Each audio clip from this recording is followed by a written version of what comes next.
Have you ever noticed that some people seem to just bounce back from setbacks Hmm. while others kind of get stuck? Like Yeah. they hit a wall and instead of finding a way around it, they just sort of stop? Yeah. Today, we're diving into the world of mindset mechanics to understand why that is. It's fascinating, isn't it? Yeah, The way our mindset can shape our entire trajectory, right. those deeply ingrained beliefs about our abilities. And researchers have actually pinpointed two primary mindsets that drive those different reactions to challenges. Okay. The growth mindset and the fixed mindset. Ah, yes, the famous growth versus fixed mindset. I've definitely heard those terms before. Right. But to be honest, I'm a little fuzzy on the details. Could you break it down for me? Okay, think of it this way. Imagine you're learning a new skill, say playing the piano. Someone with a fixed mindset might believe they either have musical talent or they don't. Hmm. If they struggle with a piece, they might see it as proof they lack that innate ability Mm. and give up. But someone with a growth mindset approaches it differently. They see challenges as opportunities to learn and improve. Okay. They believe that with effort and practice, anyone can develop their musical skills. I see. Yeah. So it's not just about talent, it's about how we view that talent. Is Right. it something fixed or something we can cultivate? Exactly. And this distinction emerges surprisingly early in life. Carol Dweck, a pioneer in mindset research, conducted a study with 4-year-olds, Okay. and they were presented with a choice. Redo a simple puzzle, guaranteeing success, or try a harder one with the risk of making mistakes. Mm-hmm. Those with fixed mindsets, even at that young age, gravitated towards the easy puzzle, wanting to avoid the possibility of looking dumb. That's interesting. It's like they were already worried about proving their intelligence Yeah. rather than focusing on learning. Precisely. Wow. But the kids with growth mindsets were drawn to the challenging puzzle. They saw mistakes not as failures, Mm. but as stepping stones to understanding. They were excited by the prospect of stretching their abilities. So even from those early years, our mindset shapes how we approach learning and challenges. But I'm curious, does Dweck's research tell us how these mindsets develop in the first place? Mm-hmm. Is it nature, nurture, or a bit of both? That's a complex question, Yeah. and there's no single answer. However, Dweck's research, particularly her work on the impact of praise, offers some intriguing insights. Okay. She found that consistently praising children for their intelligence could actually foster a fixed mindset. Wait, really? Yeah. I always thought praising intelligence was a good thing. How could it backfire? Well, think about it from the child's perspective. Okay. If they're constantly praised for being smart, they might start to believe that intelligence is a fixed trait, Okay. something they either have or don't have. Right. And when they inevitably encounter challenges, Ah, they might start to doubt their smartness, right. leading them to avoid those challenges altogether. Ah, that makes a lot of sense. Yeah, It's like they're afraid to risk losing that smart. exactly. Hmm. But when children are praised for their effort, for their persistence, their strategies, their willingness to try new things, it reinforces the idea that abilities can be developed through hard work and dedication. Hmm. It encourages them to embrace challenges as opportunities for growth rather than threats to their ego. So the type of praise we receive or give can actually shape our mindset, even from a young age. Yes. But what about later in life? Can we shift our mindset once it's been established? Mm. Or are we sort of stuck with the programming we received as children? That's a great question, and one that we'll delve into deeper in the next part of our deep dive. Okay. But I'll give you a little preview. Dweck's research suggests that mindsets are not fixed. They're malleable. Okay. With awareness and effort, we can shift from a fixed mindset to a growth mindset, even in adulthood. Wow, that's encouraging. I'm definitely eager to hear more about how we can actually make that shift. But before we move on, I'm curious about something else. We've talked about mindsets in the context of learning new skills. Right. But how do they play out in other areas of life, like, say, our relationships? That's where things get really interesting. The way we view challenges and setbacks can have a profound impact on our interactions with others. Mm-hmm. For instance, imagine a couple experiencing conflict. Someone with a fixed mindset might see it as a sign of incompatibility, Okay. proof that the relationship is broken. They might think, if we were truly meant to be, things would just be easy. I can see how that would lead to a lot of frustration and resentment. Absolutely. Yeah. But someone with a growth mindset views those conflicts differently. Okay. They see them as opportunities to communicate, better understand each other's perspectives more deeply, and ultimately strengthen the relationship. So instead of viewing conflict as a threat, they see it as a chance to grow together. Exactly. And this applies not just to romantic relationships, Okay. but to friendships, family dynamics, and even workplace interactions. Yeah. It's about viewing challenges as opportunities for collective growth, rather than assigning blame or assuming the worst. This is already making me rethink some of my own patterns in relationships. I'm definitely starting to see the power of a growth mindset in action. But before we move on to the strategies for actually shifting our mindset, I'd love to hear a bit more about Dweck's research. Are there any specific studies that really stand out in terms of illustrating the real-world impact of these mindsets? There are actually quite a few, but one that's particularly fascinating involves a study where students were given difficult problem-solving tasks. Okay. Some were given feedback focused on their intelligence. Wow, you're really smart. While others were praised for their effort. You really stuck with that problem and tried different approaches. Okay, I'm on the edge of my seat here. What happened next? Well, as you might expect, those praised for their intelligence initially felt good about themselves. But when faced with subsequent challenges, they were more likely to give up, avoid asking for help, and even cheat to maintain the appearance of being smart. Oh, wow. So it's like that praise actually backfired Yeah, and reinforced their fear of failure. precisely. Hmm. But the students who were praised for their effort exhibited a completely different pattern. They were more likely to persist in the face of challenges, seek out feedback, and ultimately perform better in the long run.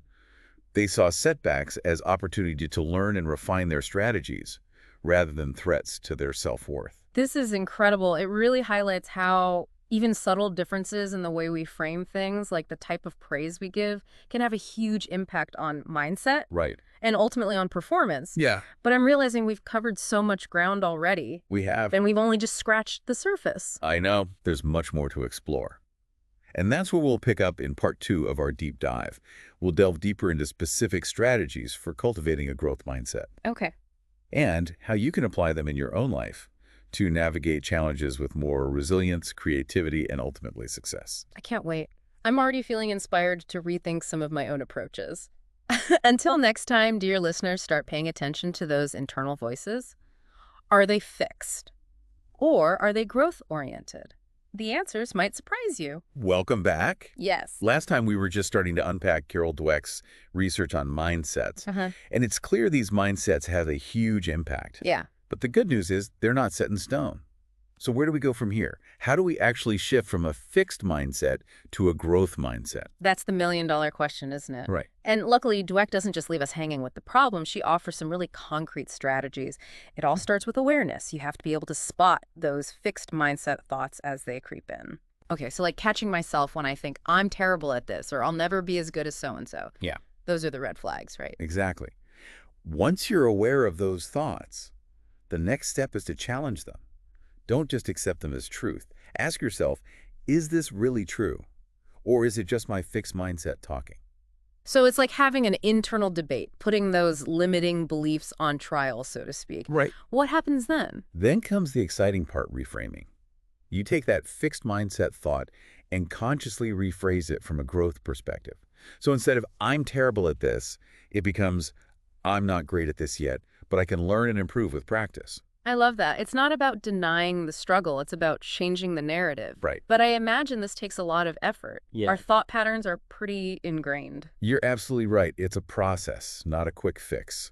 And this is where Dweck's work gets even more practical. She gives us several strategies to help cultivate that growth mindset muscle. Okay, lay it on me. What are some of these strategies? One of the most powerful is embracing challenges. I know it sounds counterintuitive, especially if you're wired for that fixed mindset where challenges feel like threats. Yeah, my instinct is usually to avoid things I might not be good at. Why is embracing challenges so important? Because that's where the real growth happens. Mhm. Think about it. If you only ever do things you're already good at, you're not stretching yourself. Right. You're not learning anything new. You're basically stagnating. So stepping outside of that comfort zone, even when it feels uncomfortable, is crucial for developing a growth mindset. It's like saying, bring on the challenges, I'm ready to learn. Exactly. And here's another key strategy. Focus on the effort, not just the outcome. Dweck's research showed that people who valued effort over innate ability were much more likely to persevere even when things got tough. This reminds me of what we were talking about earlier with the different ways to praise children. Right. Focusing on effort reinforces the idea that we have control over our growth. Right. It's about celebrating the journey, the grit and determination it takes to achieve something, not just the end result. And this shift in focus can be incredibly motivating because it takes the pressure off of needing to be perfect. It's like saying, even if I don't succeed right away, my efforts are still valuable. I'm still learning and growing. That's a much healthier perspective than beating myself up for not being instantly amazing at something. Absolutely. And it ties into another important strategy, setting learning goals rather than performance goals. I'm not sure I follow. What's the difference? A performance goal focuses on achieving a specific outcome, like getting a promotion or winning a competition. While these goals can be motivating, they can also trigger that fixed mindset fear of failure. Because if you don't achieve the goal, you feel like you've failed as a person, right? Exactly. Yeah. But a learning goal is all about mastering new skills or gaining knowledge. Okay. It's not about the external validation. It's about the internal process of expanding your abilities. So instead of fixating on I need to get that promotion, it's more like I want to become a more effective leader, and I'm going to take these specific steps to develop those skills. Precisely. And this can be incredibly freeing because it takes the pressure off of needing to prove yourself to others and allows you to focus on your own personal growth. This is making me realize that I've often set myself up for disappointment with performance goals without even realizing it. It's like I'm setting myself up for that fixed mindset trap. But switching to learning goals seems like a powerful way to shift that perspective. It really is, and it leads to a much more enjoyable and fulfilling journey. But there's one more piece of the puzzle we need to discuss when it comes to cultivating a growth mindset, and that's the role of feedback.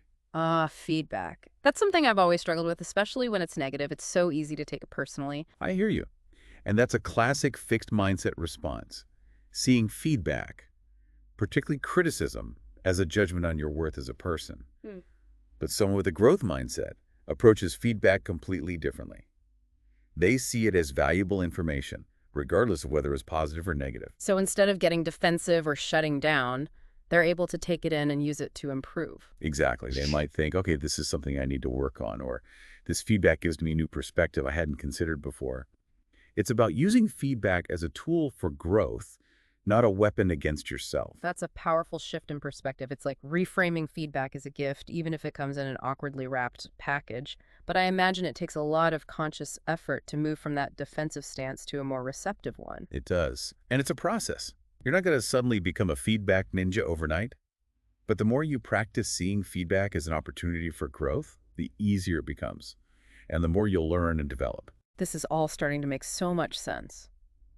But before we move on to the next part of our deep dive, I'm curious, what are some of the biggest misconceptions people have about the growth mindset? What are some of the traps we should be aware of? That's a great question, and it leads us to a really important point.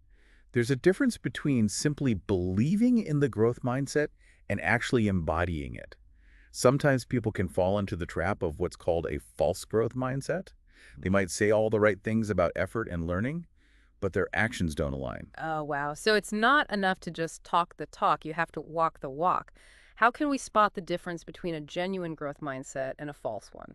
That's something we'll explore in more detail in the final part of our deep dive. We'll delve into the potential pitfalls of the growth mindset and how to avoid them. But for now, I'll leave you with this thought. The true test of a growth mindset isn't what you say. It's how you respond to challenges, setbacks, and feedback. Are you using them as opportunities to learn and grow? Or are you letting them hold you back? Ooh, that's a great question to ponder.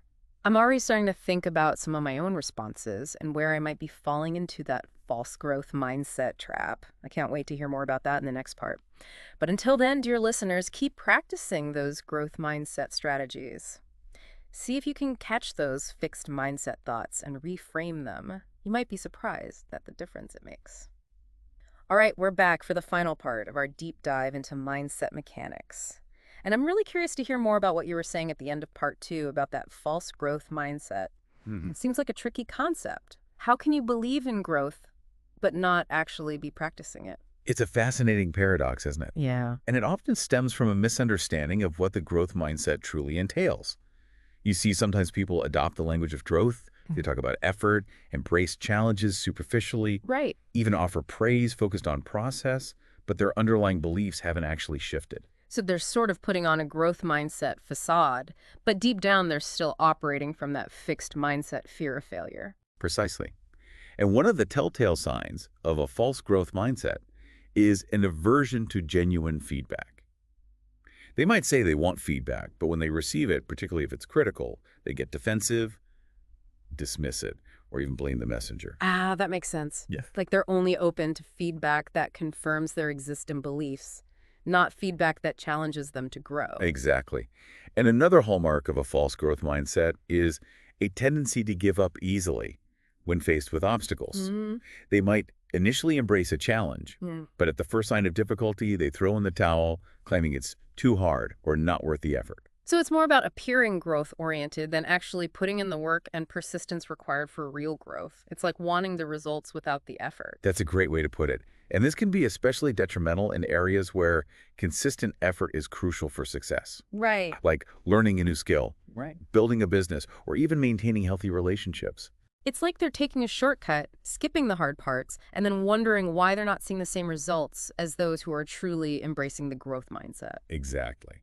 And this is where it's important to emphasize that cultivating a genuine growth mindset is an ongoing process. It's not a destination you arrive at. It's a journey of continuous learning, self-reflection, and adjustment. So it's not about achieving some kind of perfect growth mindset state. It's about constantly striving to align your beliefs and actions with those growth principles. Precisely. It's about catching those fixed mindset thoughts, challenging them, reframing them, and then most importantly, taking action. This whole conversation has been incredibly eye-opening. I'm realizing that I've definitely fallen into some of those false growth mindset traps myself. Oh, yeah. But knowing these pitfalls exist is empowering because it allows us to be more conscious of our own thought patterns and behavior. I completely agree. Awareness is the first step towards change. And remember, even Carol Dweck, the pioneer of mindset research, emphasizes that she's constantly working on her own growth mindsets. It's Yeah. a lifelong pursuit. That's reassuring to hear. It's not about being perfect, it's about being committed to the process of growth. Right. But before we wrap up our deep dive, I'd love to hear your thoughts on one more thing. We've talked about the individual benefits of a growth mindset, but what about the impact on a larger scale? Uh-huh. Can cultivating a growth mindset culture actually change the world? That's a fantastic question, and one that Dweck herself explores in her work. Imagine a world where schools, workplaces, even entire societies embrace the principles of growth mindset, Wow. where children were taught to value effort over innate ability, where leaders encouraged feedback and continuous improvement, where failure was seen as a stepping stone to success. It sounds like a utopia, Right. but is it really possible? I believe it is. We already see glimpses of this in organizations that prioritize learning and development, Uh-huh. in educational systems that focus on personalized learning and fostering a love of learning, in communities that value collaboration and innovation. So by shifting our individual mindsets, we can actually contribute to creating a more growth-oriented world. Absolutely. It starts with each of us. By embracing challenges, valuing effort, seeking feedback, and fostering a growth mindset in our own lives, we become catalysts for change. We inspire those around us to do the same. And those ripples of change can spread outwards, creating a more positive, innovative, and equitable world for everyone. This has been such an inspiring and insightful deep dive. I'm walking away with a renewed sense of possibility and a commitment to cultivating a more genuine growth mindset in my own life. And I hope our listeners are feeling inspired as well. Thanks for joining us, and we'll see you next time.